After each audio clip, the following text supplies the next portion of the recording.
बिस्मिल्लाहिर्रहमानिर्रहीम। अस्सलाम वालेकुम तमाम व्यूअर। मैं आज आपको एक बहुत ही प्यारा और दिल को मुनव्वर करने वाला वजीफ़ा बताने वाला हूँ। आप जो है ना, या मोमिनू का जिक्र किया करें। जो लोग अक्सर गिला शिकवा करते हैं कि हमारे मुखालफिन हमारी बदगुई करते हैं, ख़ास तौर पे बहनें भी, हमारे ससुराल वाले जो हैं वहाँ हमारी इज़्ज़त नहीं होती, वो खामखा में हमारी बदगुई करते रहते हैं। तो मैं उनके लिए ये ख़ास तोहफ़ा है, इस अमल को करें। जो बहन भाइयों के मुखालफिन हैं उनकी ज़ुबानें बंद हो जाएंगी। आप इसको 136 मरतबा रोज़ाना पढ़ें, इंशाअल्लाह ताला आपका दिल रोशन हो जाएगा, ईमान की लहरें मौजज़न हो जाएंगी आपके कल्ब में। और अगर आप 1132 मरतबा इसको रोज़ाना विर्द में रख लें तो आप जो है ना अमराज़ खबीसा से महफूज रहेंगे, और इंशाअल्लाह ताला अल्लाह ताला आपको लोगों की बदगुई से महफूज रखेगा। यकीन माने आप इस अमल को करें, आपको दुश्मनों से मुखालफों से बिल्कुल अमन और निजात मिल जाएगी। और इसका मतलब भी अमन देने वाला है, या मोमिनों का मतलब भी यही है।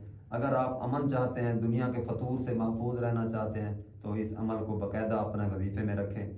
आप कोई वक्त मुकर्रर कर लिया करें। वजीफ़े के बारे में कोई भी वजीफ़ा करना चाहते हैं, आपका एक वक्त होना चाहिए, उस वक्त पे पढ़ा करें। क्योंकि जो फरिश्ते होते हैं, जो मुवक्किल होते हैं किसी इसम मुबारक के, वो वक्त पे इंतज़ार करते रहते हैं पढ़ने वाले का। तो आप कोशिश किया करें कि आप अकेले बैठ के पढ़ें, जहाँ आपको कोई डिस्टर्ब ना करे।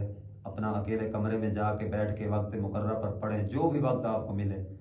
और अगर आप इसको 1132 मरतबा रोज़ाना पढ़ते रहें मुकर्ररा वक्त पर अकेले बैठ के, तो अल्लाह ताला 40 दिन गुजरने के बाद आपको एक ऐसा नूर मुहैया फरमाएगा कि आपका दिल रोशन हो जाएगा। और वो ऐसा नूर होगा, आप खुद को ऐसे महसूस करेंगे जैसे आप हवाओं में उड़ रहे हों या नूर के समंदर में उतरे हुए हों। ये इस किस्म का है। और जो जिक्र करने वाला होता है, वो जब 40 दिन गुजरने के बाद उसको जो भी देखेगा, गुनाहगार होगा या बेईमान होगा, तो वो ईमानदार हो जाएगा। गुनाहगार गुनाहों से तौबा कर लेगा। ये ऐसा बहुत ही प्यारा वजीफ़ा है, जो भाई कर रहे हैं वो इंशाअल्लाह बहुत अमन और सुकून पाएंगे दुनिया में।